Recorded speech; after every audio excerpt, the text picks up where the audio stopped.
And local poet Mark Whelan, who will launch Mr. Knut Skinner's memoirs. Mark Whelan.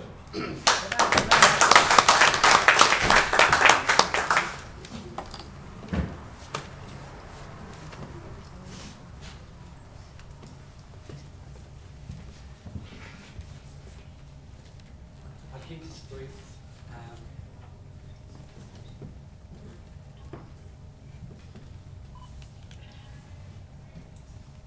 On reading Knut Skinner's helped me to a getaway. I was struck by the poet's intimate revealing of a life lived in many countries. It is the story, or the telling if you prefer, of how Knut lived and was informed and sensitized by the experiences of these travellers. Encounters with different people he's met along the way, the romances, his marriages, their ending, and the finding of his long and abiding partner, Edna Faye. And another note struck me, how these experiences had and continue to shape the unique voice of Knut Skinner's poetry, which ranges from the observation of the ordinary in everyday life of place and time to the later fictionalized narratives. For anyone who is familiar with the work of Knut Skinner, the poet, the memoir offers an insightful and comprehensive account of how his poetry was and continues to be formed. For those not familiar with Knut's poetry, it may serve as an invitation, if you like, to read the work of an experienced and unique voice in poetry. Again, going back to those who may be familiar with the work of Knut, one can hear the tone of the poetic voice in his prose. One can almost imagine hearing him say the words. By this, I do not mean that the memoir is exclusive to a poetically minded audience. Rather, it is the opposite, in the honesty and the frankness by which he recounts and recalls the life by which his poetry was and continues to be made. It is inclusive in that it is the story of a man's life told honestly and frankly of how it was. Long may that life continue to be. Some years back, I was asked to introduce Knut at a reading and quoted Bertolt Brecht lines which go, "Vices have their point if you see it as such.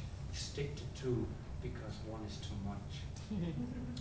After the many years of travel and the experience encountered along the way, helped me to a getaway for me on a personal level tells me clearly that Knut has found two vices. One in Edna, who proposed to write this memoir, and the other in poetry, and these voices are conjoined in a beautiful poem for Edna at the opening of the book.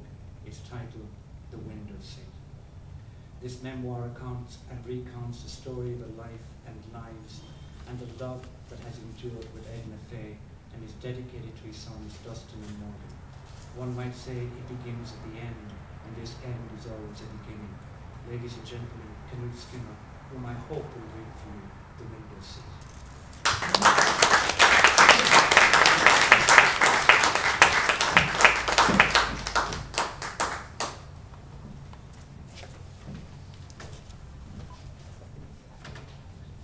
Thank you, Mark.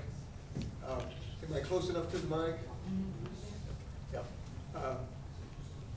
Thank you, Mark, very much for that fine introduction.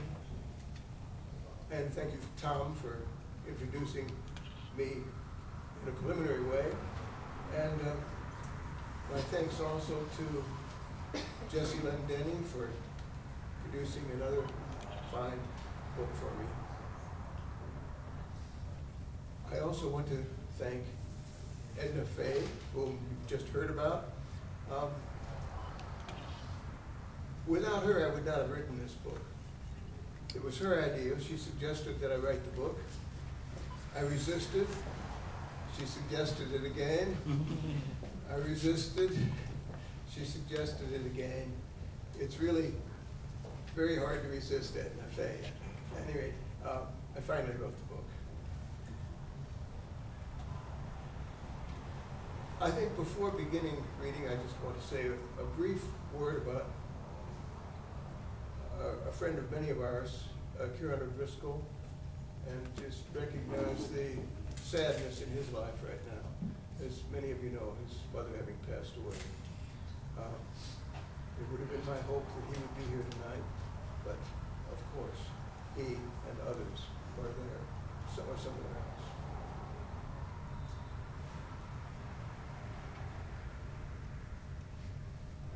Tom asked me earlier tonight if I was going to say anything about how I started writing poetry or when I started writing poetry. I actually started in elementary school writing pretty horrible things as a child that age my age. But this book commences at the age of 29, when I was a graduate student at the University of Iowa, assuming that I would lead an academic life, that I would receive my doctorate, go on to teach somewhere. And I suddenly decided that's not what I want to do. What I want to do is go off somewhere and write poetry. I got a book called Bargain Paradises of the World, read it from cover to cover, and decided that the best bargain paradise in the world was Canary Islands, and I was going to go there, and I was going to live for the rest of my life. I had an income of $240 a year, and I was going to live on that. And I had $2,000 in life insurance money, and that was going to get me there. A good friend of mine at the University of Iowa, Bill Murray, was from County Clare, and he suggested that on my way, I stop in and visit his family. He hadn't seen them for 10 years. Now, it wasn't exactly on my way. Ireland's not on the way to the Canary Islands from Iowa City, but I did stop in. I stayed there for months.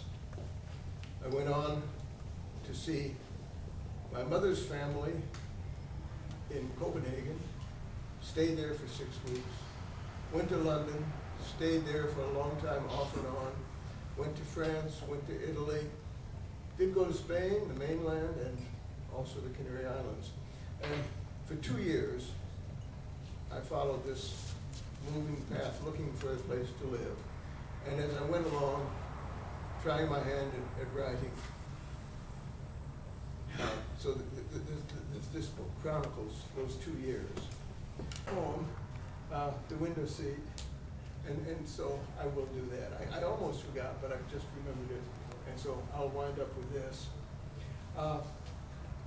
Sprinkled throughout the poems, throughout the book, are poems that I either wrote during the occasion of the 2 years or afterward, thinking back on it. This is a poem called The Window Seat. Well, you already know that. I found Edna stretched out there, absorbing the sun. "You look like a cat," I announced, and put down my armload of books. "Do you also purr?" "I purr when I feel like purring," she said. And then she produced a deliberate, slow, mouth-open yawn. "That's how we yawn," she told me, after turning her face to the window. "Fetch me some mice," she added, "and maybe I'll purr." "Will you purr if I pet you?" I asked, leaning over the window seat and touching her hair. "Cats have to be in the mood. Now go back to shelving your books while I scratch my fleas."